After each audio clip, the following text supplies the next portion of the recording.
Solo Dios puede resplandecer o hacer que nuestro ser resplandezca. Y bien hemos cantado que no hay nada bueno en nosotros. Eso es verdad. El mes pasado estuvimos reflexionando acerca de quién es Dios, basado en los Salmos, si tú te acuerdas. Mes de febrero estuvimos hablando de ese tema. ¿Quién es Dios? Vimos que Dios es santo, Dios es bueno, Dios conoce todas las cosas, Dios es todopoderoso y está en todos lugares. Todo eso vimos de Dios, y este mes estamos viendo acerca de nosotros, los seres humanos. ¿Quién es el ser humano? Y una de las cosas que la Biblia enseña acerca del ser humano es que el ser humano es pecador. Y es precisamente los temas que estamos viendo, la realidad del pecado en la vida, en la sociedad y en nosotros.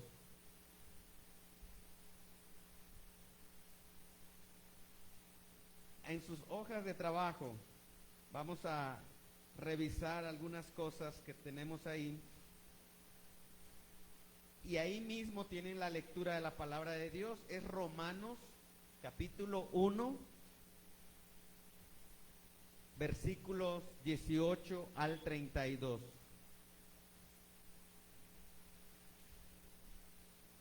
Tenlo ahí listo porque vamos a leer la palabra de Dios. Miren, antes de leer la palabra de Dios, quisiera que pensemos primero en nosotros. La lectura prácticamente va a revelar, va a mostrarnos cosas de nosotros, cosas que no le diremos a nadie, cosas que van a estar, tal vez estén en nuestra mente, en nuestro pasado, en lo más profundo de nosotros. Quisiera que en vez que pienses en otras personas, pienses cómo está hablando a ti este texto de la Biblia.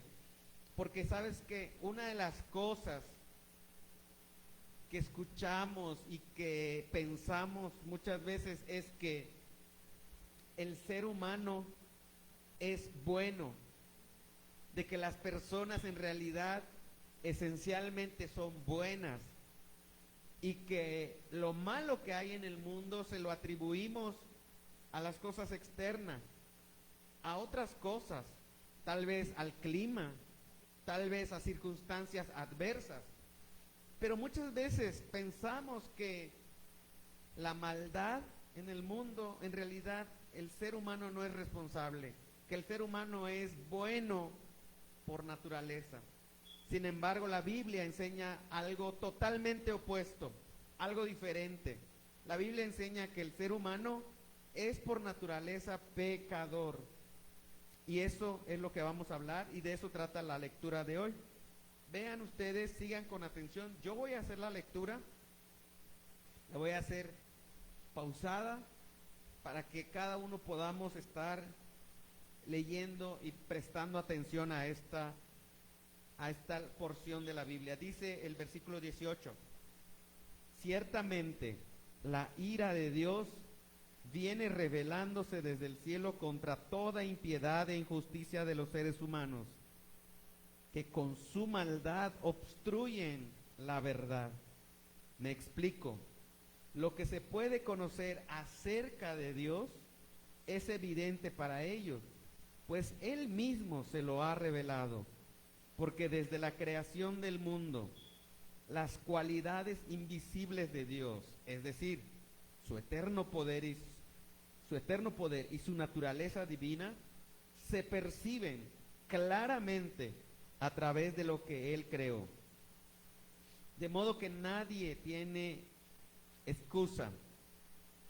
Nadie tiene excusa. A pesar de haber conocido a Dios, no lo glorificaron como a Dios ni le dieron gracias, sino que se extraviaron en sus inútiles razonamientos y se les oscureció su insensato corazón. Aunque afirmaban ser sabios, se volvieron necios y cambiaron la gloria del Dios inmortal por imágenes que eran réplicas del hombre mortal, de las aves, de los cuadrúpedos y de los reptiles. Por eso Dios los entregó a los malos deseos de sus corazones, que conducen a la impureza sexual, de modo que degradaron sus cuerpos los unos con los otros, cambiaron la verdad de Dios por la mentira, adorando y sirviendo a los seres creados antes que al Creador, quien es bendito por siempre. Amén. Por tanto, Dios los entregó a los malos deseos de sus corazones, que conducen a la impureza. Dios los entregó a pasiones vergonzosas. Verso 26, ahí estamos. En efecto, las mujeres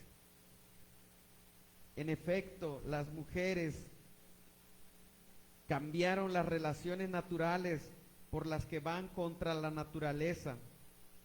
Asimismo, los hombres dejaron las relaciones naturales con la mujer y se encendieron en pasiones lujuriosas los unos con los otros.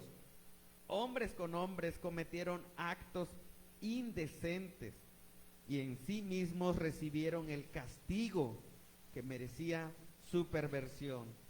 Además, como estimaron que no valía la pena tomar en cuenta el conocimiento de Dios, Él a su vez los entregó a la depravación mental para que hicieran lo que no debían hacer. Se han llenado de toda clase de maldad, perversidad, avaricia y depravación. Están repletos de envidia, homicidios, disensiones, engaño y malicia. Son chismosos, calumniadores, enemigos de Dios, insolentes, soberbios y arrogantes. Se ingenian maldades, se rebelan contra sus padres, son insensatos, desleales, insensibles, despiadados. Saben bien que, según el justo decreto de Dios, quienes practican tales cosas merecen la muerte. Sin embargo, no solo siguen practicándolas, sino que incluso aprueban a quienes la practican. Hasta aquí la palabra de Dios. Vamos a orar. Padre nuestro, seguramente que cuando leemos esto, inmediatamente nos defendemos de manera casi inmediata. Decimos que eso no habla a nosotros. Por eso, ven entonces a mi ser, resplandece tu Espíritu Santo en mi corazón, para que cada uno de nosotros, Señor, podamos ver el Evangelio y no, Señor, te rechacemos y no, Señor, hagamos caso omiso. Te lo suplico en el nombre de Cristo. Amén. La Biblia afirma, como ya lo pudimos leer, y no solamente Romanos, sino que esto es en toda la Biblia. Encontramos que el ser humano, hombre y mujer, es pecador y está totalmente apartado del Señor. Es más, la bondad, y voy a decir entre comillas, la bondad que hay en el ser humano delante de Dios, Él dice que son como ropas sucias, como trapos sucios delante de Él. Así que delante de Dios no podemos esconder lo que somos, nuestro ser. Hace un momento cantamos, compadécete de mí, y al final hay una frase que dice que ven entonces a mi ser. Si prestaron atención, de hecho el canto debería ser cantado y también entendido. Y una de las cosas que cantamos fue, ven entonces y haz tú resplandecer el Evangelio, en otras palabras, resplandecer en mi vida. Y para que nosotros podamos entender y abrazar el Evangelio, necesitamos saber quiénes somos. Y una de las cosas que dice la Biblia es que somos pecadores. Y hoy veremos 3 preguntas acerca de eso. 1, ¿qué es el pecado? Número 2, ¿qué consecuencias trae el pecado? Y número 3, ¿cómo ser librados de la ira de Dios? Cada una de estas preguntas claramente está muy relacionada. ¿Qué es el pecado? Aquí en sus hojas de trabajo, lo primero que vamos a hacer, por eso les dejé aquí la porción de la escritura, es que versículo a versículo, de una manera breve, y yo espero que en tu casa tú puedas seguir estudiando y profundizando, de una manera breve, verso a verso, vamos a ver qué es el pecado. Primero, como no es dictado, tú puedes atrasarte, no hay problema, en tu casa continúas, lo que captes está bien, pero mira, versículo 18, lo primero que encontramos es que el pecado es impiedad e injusticia, es maldad del corazón. Otra técnica es que lo puedes subrayar, ahí está en el texto, verso 18. Y si avanzamos en el verso 19, pecado también es ignorar al pecador, al creador. Es cuando el corazón humano decide y determina que no hay Dios. Eso lo vemos en el verso 19.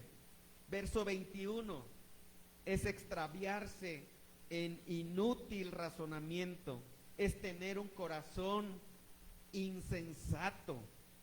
Verso 22 lo repite, un corazón necio.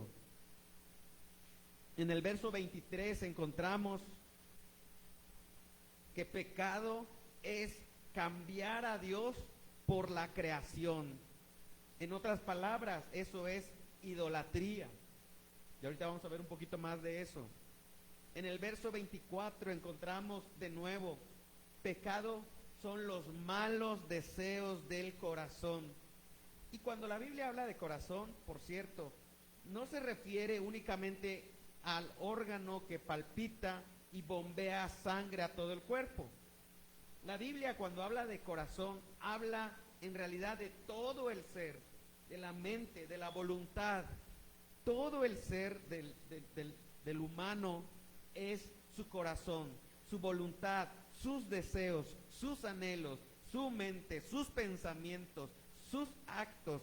Eso es el corazón del hombre, es el centro del ser del hombre. Entonces, pecado es cuando ese corazón está inclinado a los malos deseos. Verso 25, también dice el verso 25, es cambiar la verdad de Dios por la mentira de Satanás.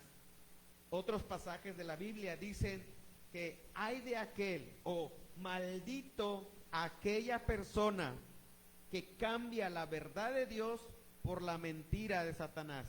Y hoy vivimos en un mundo en donde hay muchas mentiras que nos venden o que nos transmiten como si fuera verdad. Redes sociales, plataformas digitales de televisión y música están repletos de eso. A mí me gusta la música, mucho, me gustan mucho las series de televisión, algunas cosas de ciencia ficción, pero hay que estar muy atentos, muy alertas, cómo las mentiras de Satanás se están transmitiendo de una manera como si fuera verdad y nos la creemos y las aceptamos y las toleramos. La Biblia dice que eso es pecado, cambiar la verdad de Dios por la mentira de Satanás. También, versos 26 y 27, habla de pasiones vergonzosas, pasiones desordenadas, indecentes, perversión. Verso 28, depravación mental. Del verso 29 al 31, sin parar, el apóstol Pablo habla de toda clase de perversidad, toda clase de maldad.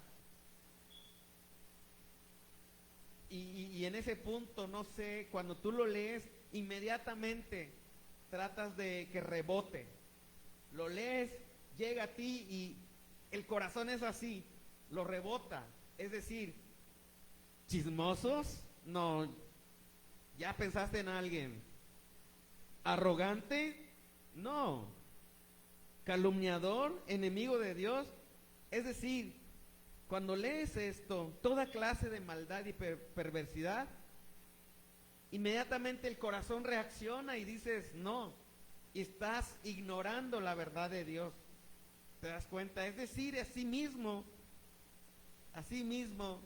te tienes que dar cuenta y debes llegar a este punto de decir, es verdad, en menor o mayor medida, porque para Dios no hay pecados pequeños, pecados más grandes.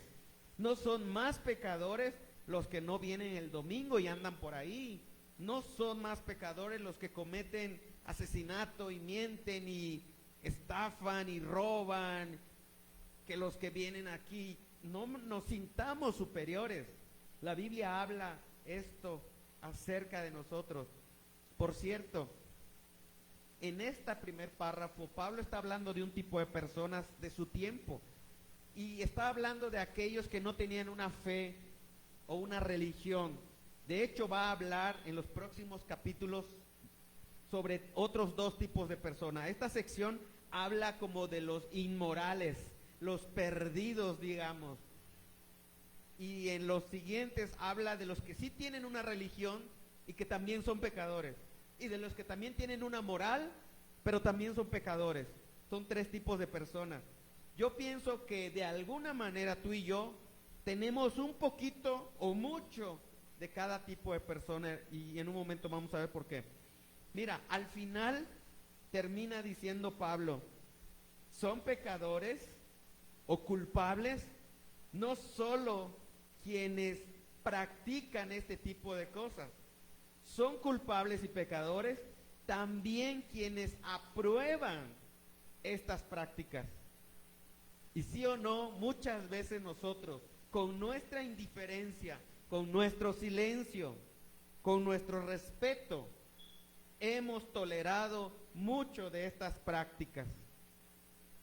Que Dios tenga misericordia porque esto está hablando a nosotros. Ya apuntaste ahí que es pecado. Si te sobró espacio puedes escribir un poquito más. Porque de todo lo anterior podríamos decir que pecado es esa naturaleza rebelde, hostil hacia y frente a Dios, con la cual todos los seres humanos nacemos. De nuevo, el último canto está basado en el Salmo 51. El verso 5 específicamente dice, en maldad he sido formado, en maldad me concibió mi madre, en pecado yo nací. Y también la misma carta de Pablo dice en Romanos 3:23, por cuanto todos pecaron y están destituidos de la gloria de Dios. No dice solamente los del siglo primero porque eran unos bárbaros y vivían súper mal. Nosotros somos una civilización avanzada, ya estamos en el siglo XXI, ya hemos mejorado como sociedad. Cuidado con esos pensamientos. La realidad es que de todas las épocas, de todos los tiempos, de todos los lugares y de todas las naciones, todos hemos nacido con esta naturaleza pecaminosa. Todos, remárcalo, recuérdalo. Y Pablo aquí está hablando al principio acerca de qué es el pecado. Está hablando por lo menos de dos formas en las que el pecado se hace visible, se hace palpable.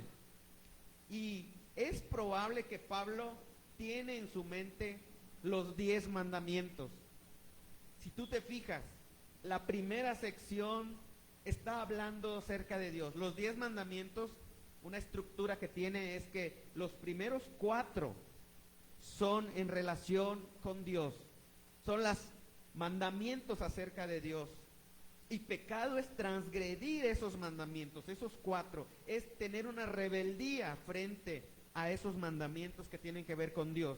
Los siguientes 6 en los 10 mandamientos tienen que ver unos con otros. Empieza con los padres. Honra a tu padre y a tu madre. Y luego no matarás. Ya saben los demás. Si no, apréndelos. El punto es que tal vez Pablo tiene eso en mente y él empieza hablando de los primeros 4 diciendo el ser humano ha transgredido esos mandamientos. Lo resume con una sola palabra: impiedad. El ser humano es impío. No es una palabra agradable. Es más, no voy a decir que tú, pero yo no la aceptaría.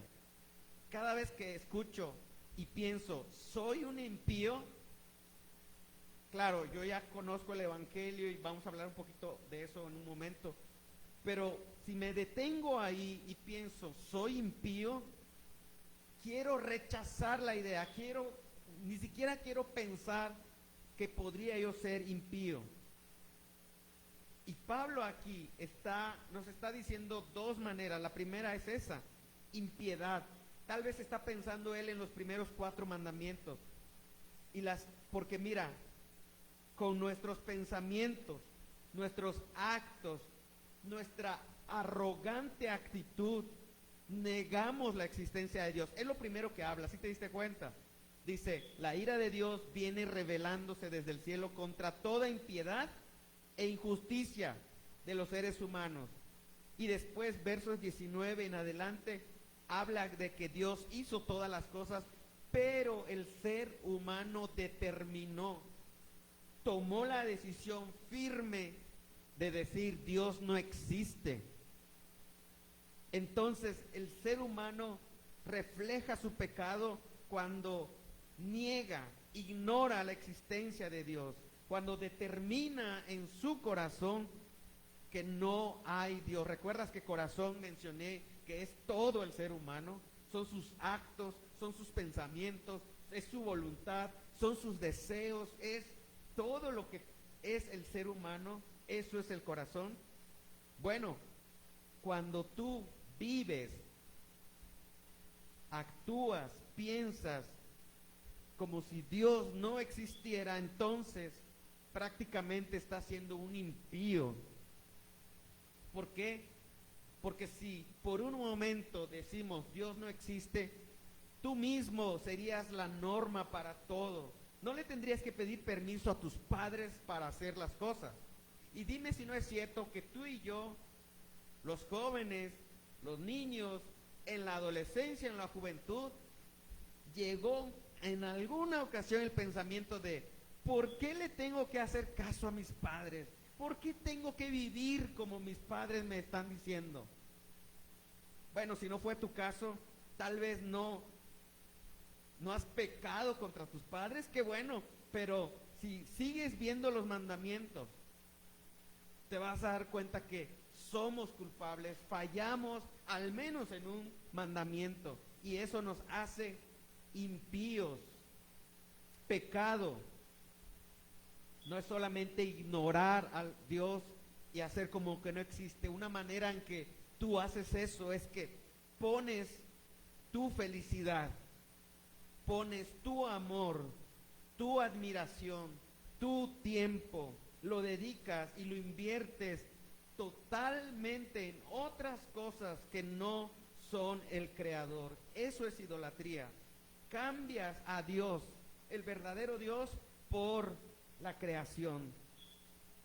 Somos idólatras, y no necesariamente porque nos estemos arrodillando frente a una imagen de arcilla. Somos idólatras, el ser humano es idólatra, no necesariamente porque te pongas de rodillas frente a una imagen o una estatua, y no porque adores al sol. Hoy en día eso no sucede. Sin embargo, somos idólatras. Cambiamos al Creador y entregamos todo a lo que es la creación.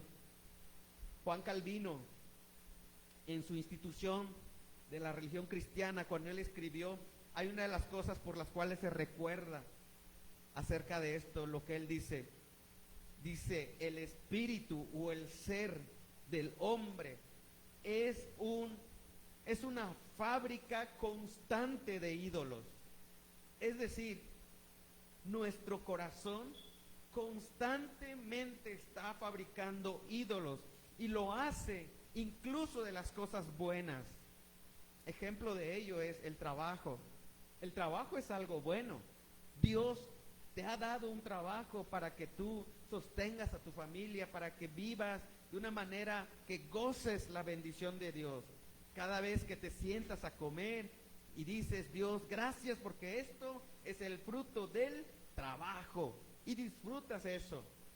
Sin embargo, hay una línea que cruzamos, que nos entregamos tanto al trabajo, que llega un momento en que pensamos, si perdiera mi trabajo, ya no podría, ya la vida no tendría sentido.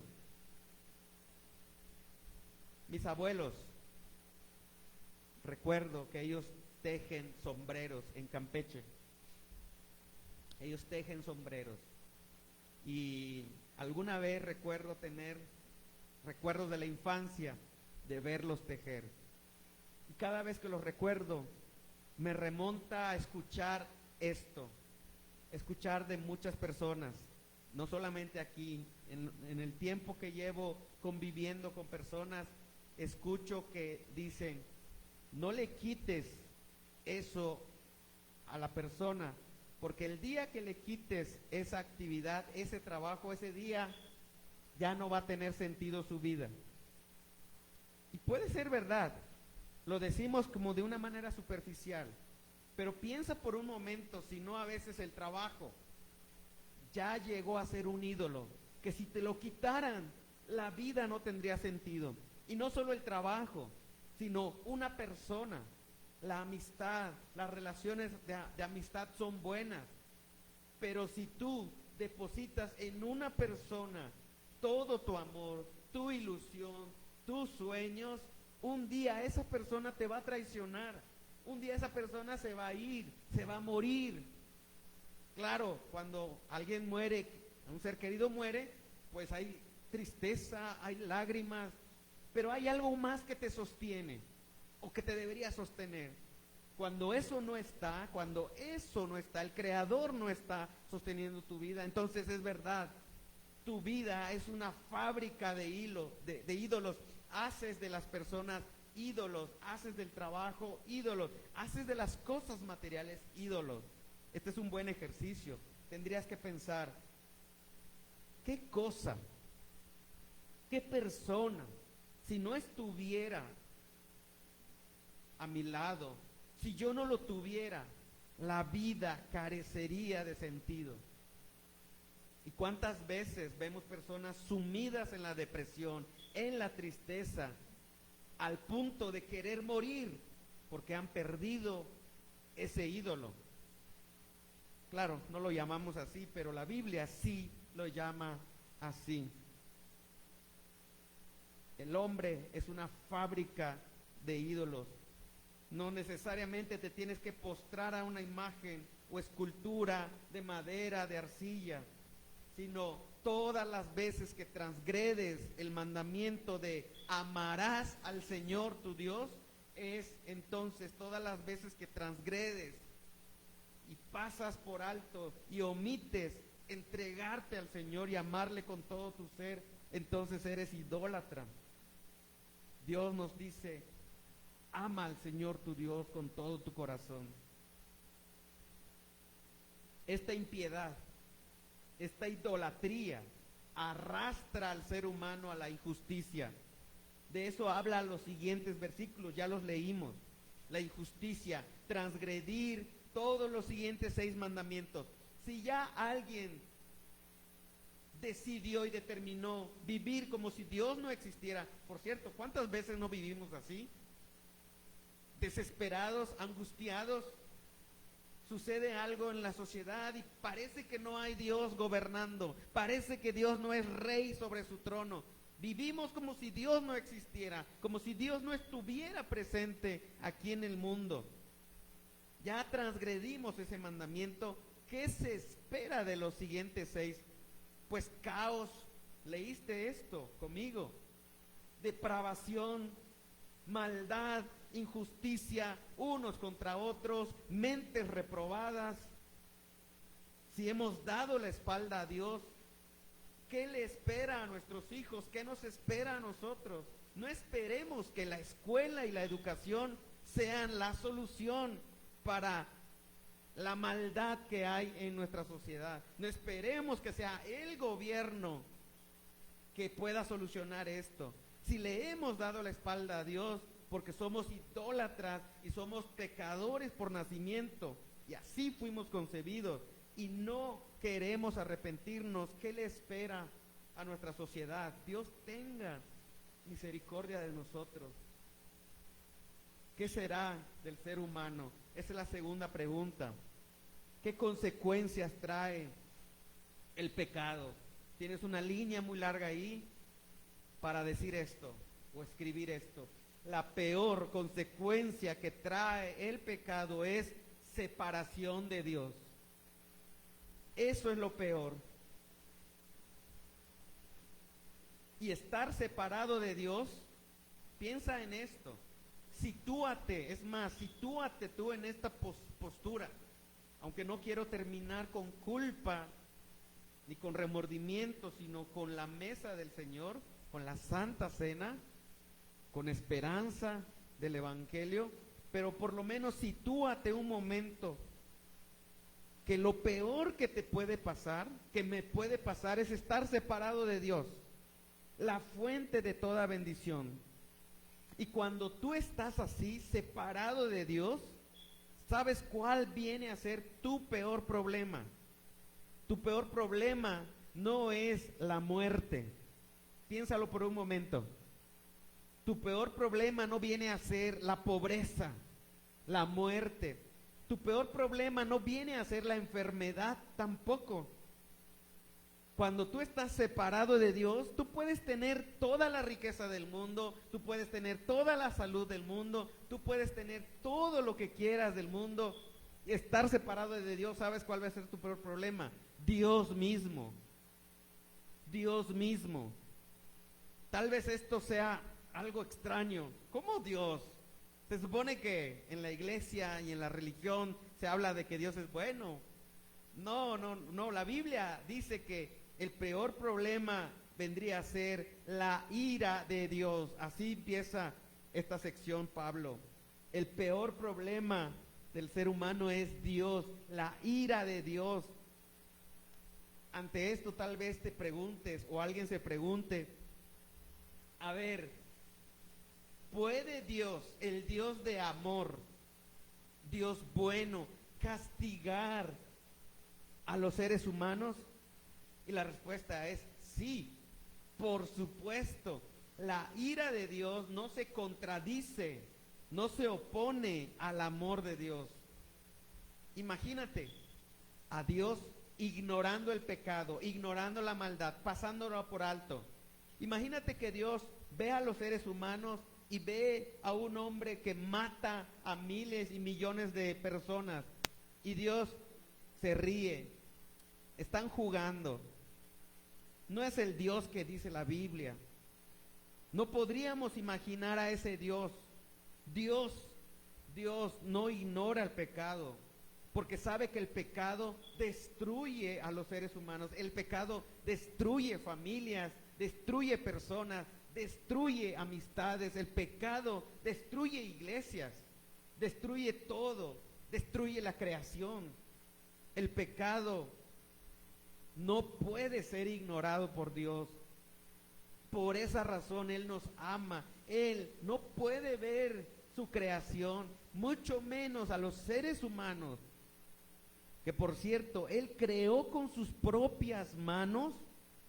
No puede ver sumidos en la maldad, en la depravación. Ahí se puede ver el amor de Dios. Y por esa razón Él no ignoró la maldad y la injusticia ni la impiedad. Por esa razón Él puso un camino, el único camino para llegar a Él. Él es la fuente de toda bendición. Por esa razón Él nos dio la verdad, y es la verdad de Dios absoluta. Y aunque la sociedad depravada, sumida en pecado, de la cual somos parte, diga que lo que la Biblia dice es arcaico y es intolerante, seguiremos diciendo que es la única verdad absoluta de Dios. Él nos las dio y nos dio la vida en vez de la muerte, y lo hizo en una persona, Cristo. Esta ira de Dios está presente en el mundo, está presente, y solamente voy a mencionar 3 maneras de cómo se manifiesta. La primera, en el verso 24, es que la voluntad del ser humano quedó afectada. La voluntad del ser humano quedó afectada. En el verso 26 encontramos los actos del ser humano quedaron afectados, sometidos al pecado, sometidos a la maldad. Tanto la voluntad, los actos, y el verso 28, la mente del ser humano quedó afectada. Ese corazón rebelde, si te diste cuenta en el pasaje, lo dejé en negritas. En 3 ocasiones, Pablo dice que Dios entregó a los seres humanos. Y esto lo está diciendo porque parte de la ira de Dios no es fuego cayendo como en el Antiguo Testamento. No es fuego cayendo y la tierra comiéndose a los seres humanos. La ira de Dios presente, ¿sabes cuál es? Es que Dios entrega a los seres humanos a esos ídolos, a esas pasiones. Escuché a un pastor que dijo esto, lo leí hace poquito estudiando el tema. Dijo, han visto a los hombres, han visto este pasaje que se está haciendo real. Hombres con hombres andan en sus placeres. Han visto a las mujeres también, mujeres con mujeres, el uso natural de hombre, mujer, como Dios lo diseñó en sagrado y santo matrimonio. Eso, se burlan de eso y están ahí enlodándose, metidos en sus placeres, en sus pasiones, y lo muestran como si fuera verdad, como si ese fuera el estilo de vida. Y dice este pastor, ¿se han dado cuenta de eso? Dios los va a castigar. No en este momento, tal vez puede ser que disfruten por un momento. Puede ser que por un breve tiempo que dure su vida malvada aquí sobre la tierra. Pero si decidieron ignorar a Dios y determinar en su corazón que Dios no existe y vivir bajo sus pasiones vergonzosas, que se alegren, que disfruten, pero Dios los va a castigar. Y eso es lo que sucede. Lo que dice la Biblia es que Dios los entregó a eso, que les va a dar felicidad por un momento, pero la Biblia dice que la ira de Dios se va a presentar en el futuro. Y aquí lo dice Romanos 6:23, la paga del pecado es que muerte. Y otros pasajes de la Biblia dice que si en este presente ellos fueron entregados a sus pasiones y no se van a arrepentir, merecen la muerte. Y el Apocalipsis 20:15 habla de un lago de fuego. Hebreos 9:27 dice que todos vamos a morir y vamos a enfrentar el juicio de Dios. Iglesia, tal vez tú no estás cometiendo estas perversidades, pero ¿qué tanto lo estás permitiendo? Jóvenes, varones, mujeres, ¿qué tanto ha cruzado en nuestra mente que tal vez eso es la felicidad y no estamos poniendo atención a lo que Dios dice? Esto es terrible. Las consecuencias del pecado son terribles y no tendríamos que callar, no deberíamos callar en anunciar la ira de Dios presente y en el futuro. Por esa razón, la última pregunta, ¿cómo puede ser librado de la ira de Dios? Solamente hay una manera. La única manera de ser librados es el Evangelio. Esa es la única manera de ser librados de la ira de Dios. Es una persona, es Cristo. No hay más. Pablo nos dijo, es la justicia que viene de Dios. No hay más forma, solamente creer y poner tu confianza en el sacrificio de Cristo. Lee conmigo Romanos 8:1 y después escuchas Efesios. Pero Romanos dice así: ahora pues ninguna condenación hay para los que están en Cristo Jesús, los que no andan conforme a la carne, sino conforme al Espíritu. Ahí está, es la única manera. No puedes ser librado de la ira de Dios solo ofrendando más. Eso es algo bueno, tú lo puedes hacer, te animo a que te programes y en un momento más vamos a pasar y a ofrendar. No debería haber una idea de voy a ofrendar para que Dios me bendiga y para que Dios me acepte. Eso no va a suceder. Incluso no puede ser que tú te libres de la ira de Dios haciendo buenas cosas y siendo buena gente.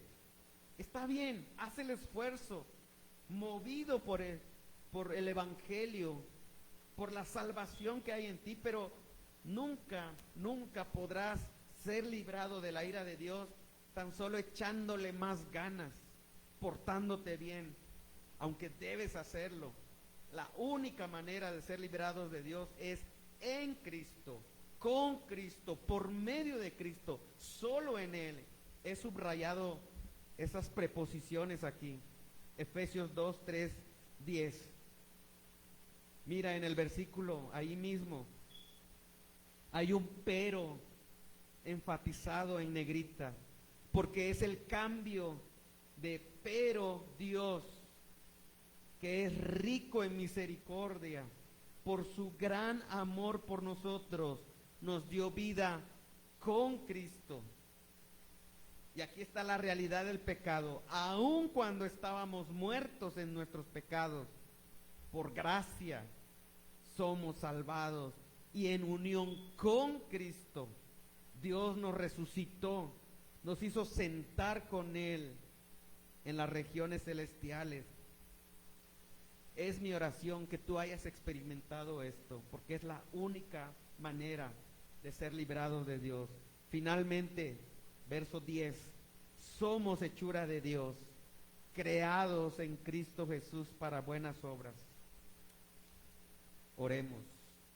Dios nuestro, nos acercamos a la Santa Cena, la cual nos recuerda que Cristo murió, su cuerpo fue herido por nuestras transgresiones, su cuerpo fue golpeado, su cuerpo sufrió, su cuerpo lloró, su cuerpo fue abofeteado, su cuerpo fue llevado de un lugar a otro hasta el cansancio, su cuerpo fue dado por nuestras transgresiones. Señor, Él recibió el castigo por nuestra paz, y solo en Él, solo por Él y solo estando en Él podemos ser librados de la ira venidera. Esta Santa Cena, Señor, nos apunta al único camino, a la única verdad y a la única vida para llegar al Padre Celestial. Nos apunta a Cristo. Te bendecimos por ello en el nombre de Jesús. Amén. El día de hoy nos acercamos a la cena del Señor. Es una invitación para todos.